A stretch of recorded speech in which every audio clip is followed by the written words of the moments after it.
अमरजीत जी, टीयूसी अध्यक्ष doctor Sanjeeva Reddy ji, dice पर उपस्थित INTUC के नेतागण, आपके विदेशी मेहमान साथी जो आए हैं और कांग्रेस पार्टी के नेतृत्व के साथी और सभी मेरे भाइयों और बहनों, डेलीगेट साथियों, पत्रकार बंधुओं, मैं जब हॉल में एंटर हुई तो उस समय खड़गे जी का भाषण चल रहा था, तो उनके भाषण के बहुत से पोर्शन को मैं सुन पाई और उसके बाद बाकी जो भाषण यहाँ हुए मैंने सुने।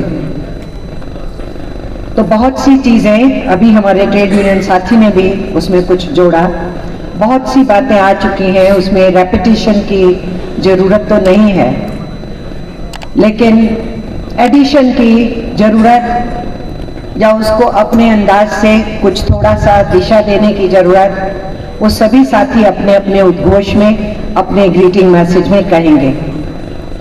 उसी सिलसिले में मैं ये कहना चाह रही हूँ, जो अनएम्प्लॉयमेंट का चर्चा हुआ तो 2019 में ये बात आई थी कि 40 बरस में कभी इतनी अनएम्प्लॉयमेंट, इतनी बेकारी इस देश में नहीं हुई जितनी इस सरकार के रहते हुए।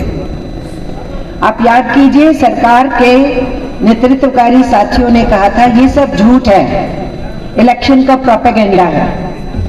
और जैसे ही चुनाव खत्म हुए, पार्लियामेंट शुरू हुई, सरकार ने उसी रिपोर्ट को ऑफिशियली छाया किया, बताया, जो ऑलरेडी पॉलिटिकल डोमेन में बात कही जा रही थी और भारतीय जनता पार्टी के नेता कह रहे थे कि ये झूठ है। उन्होंने स्वीकारा इस बात को, लेकिन अब उससे भी ज्यादा बेरोजगारी है। नरेंद्र मोदी की सरकार ने हिंदुस्तान को बारूद के ढेर पे बिठा दिया है।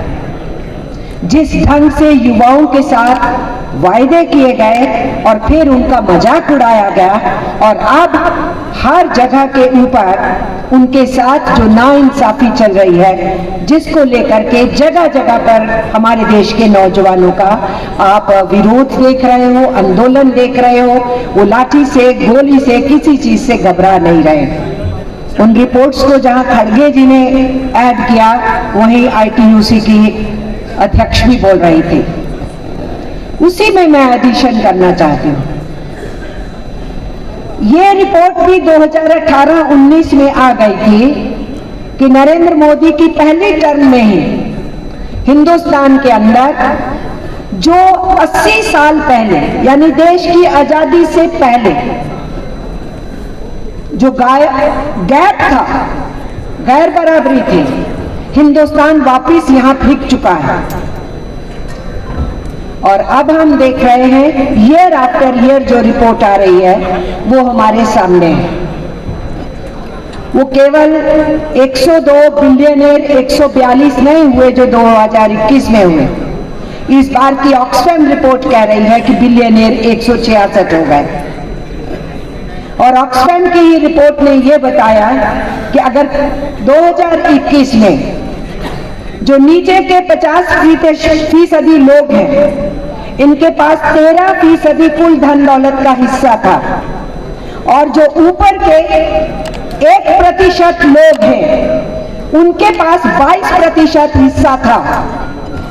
आज ऑक्सफैम की रिपोर्ट जो लेटेस्ट आई, उसने ये बताया कि जो नीचे का बॉटम है 50%, वो कुल धन दौलत का उसके पास 13% से घट के अब केवल 3% है। और जो ऊपर का 1% हिंदुस्तान की आबादी का ऊपर का अमीर है, उसका हिस्सा 22% से बढ़ करके 40.5% हो गया है।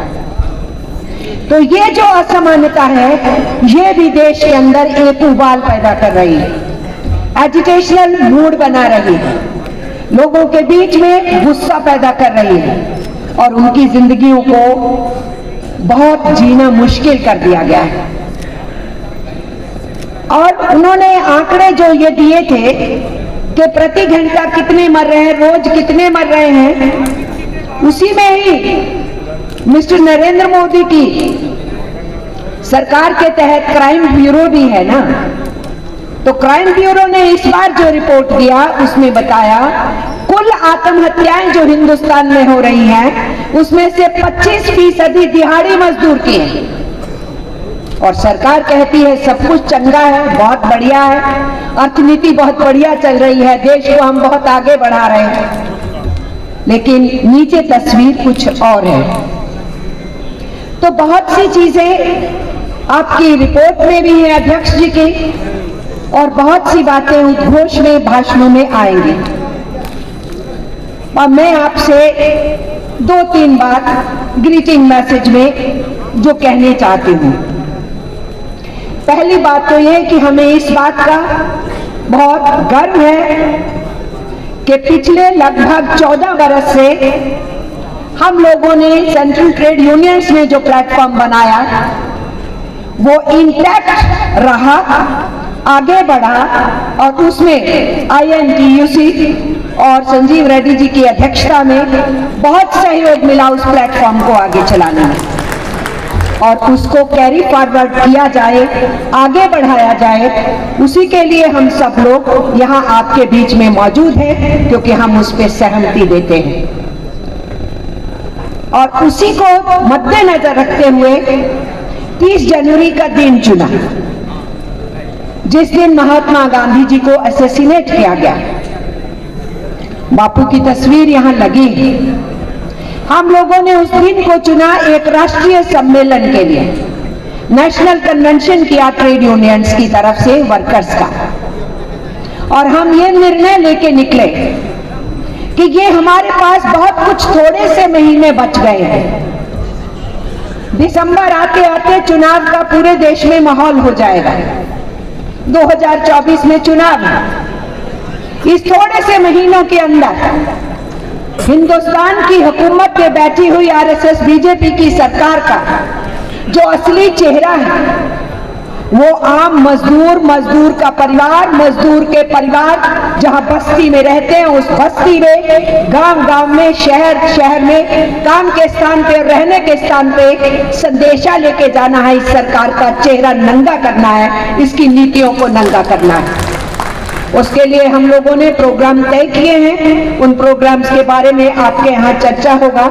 उसको ईमानदारी से हम सब सेंट्रल ट्रेड यूनियंस ने और हमारे जितने एफिलिएट घटक हैं, रिस्पेक्टिव सेक्टोरल यूनियंस हैं ऑल ओवर इंडिया में, हम सब लोगों ने उसको इम्प्लीमेंटेशन की तरफ सीरियसली बढ़ना है। हम सही पाथ पे चल रहे हैं, उस पर यकीन होना और उसके लिए कुछ भी कर गुजरने के लिए तैयार रहना। ये ट्रेड यूनियंस की फितरत रही है, मजदूर आंदोलन की फितरत रही है। उस फितरत को फिर से सामने ला करके आज के माहौल में हम आगे बढ़े। इतना ही कहते हुए आपके इस 33वें प्लीनरी सेशन को ग्रीट करते हुए मैं अपना स्थान लेती हूँ। बहुत बहुत धन्यवाद। तो हमारे तपन साहब हमारे बहुत ही वरिष्ठ, very senior leader, you are with in the Raj Sabha with Reddy साहब also, he is the General Secretary of the CT। मैं उनसे रिक्वेस्ट करूंगा कि आए और अपनी वाणी से हम लोगों को कृतार्थ करें। Mister Tapan Sen ji please.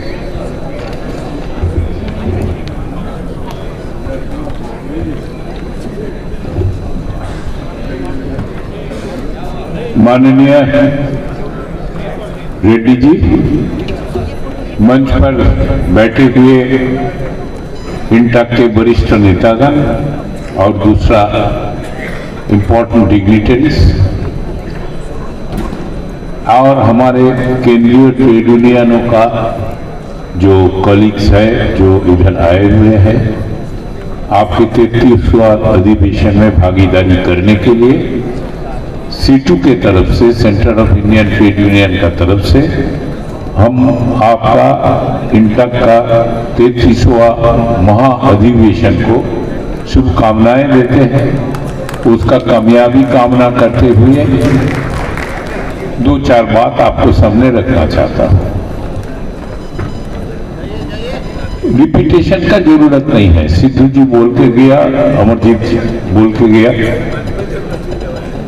एक ही बात ही हमको बोलना पड़ेगा, कम से कम हमारे देश में मजदूर आंदोलन के एकता का जो एक्सरसाइज चल रहा है, एक लगातार प्रक्रिया है।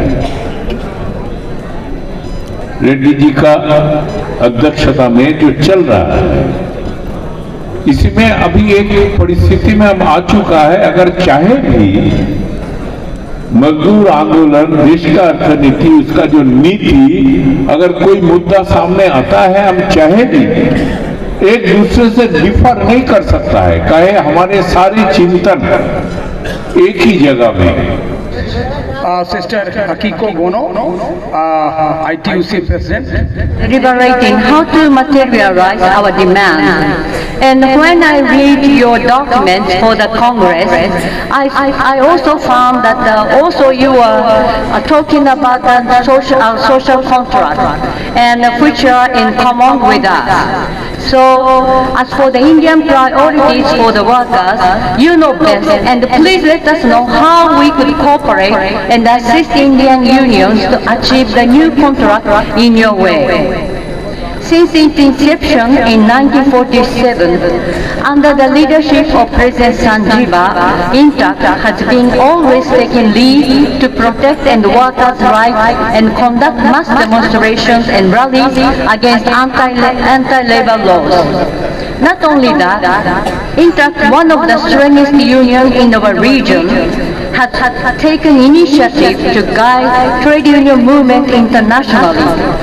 Taking this opportunity, I would like to express our appreciation for your cooperation and contribution to the international trade union movement, especially to Asia and Pacific.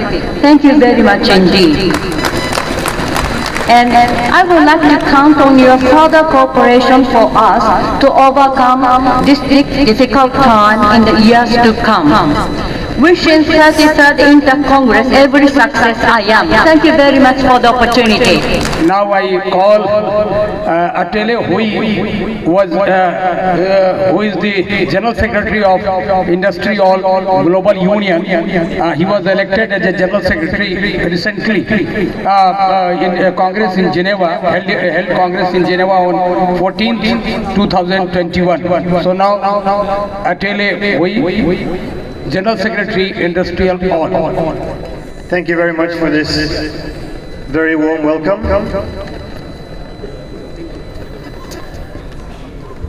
I wish to extend the appreciation and solidarity from Industrial Global Union. We have 560 affiliates in 140 countries representing 50 million workers in industry, in mining and in energy. Amongst those 560 unions are 7 INTAC unions, which we're very proud to see in the audience today. We are living in extremely challenging times in the world and in India. We are not through COVID yet, and we have the incredibly devastating war in Ukraine, both which have caused havoc throughout the world, destroying supply chains, destroying livelihoods, destroying the life as we know it. Of course, the war in Ukraine is worst for the people of Ukraine. It is bad for Russia, it is bad for Europe, it is bad for Asia, it is bad for the world. The war has to stop immediately. We have seen how the war, but also the COVID pandemic has destroyed supply chains around the world. We have learned things we didn't know before. We have learned that, for example, important components of semiconductors are produced in Ukraine and Russia. We have learned that a lot of foodstuff is produced in Ukraine and Russia, which now has caused famine throughout many countries in the Middle East, in Africa, and parts of Asia. We have seen how components in the auto industry have been produced in Russia and Ukraine, components that are not coming out to the markets. So there is a halt in auto production around the world.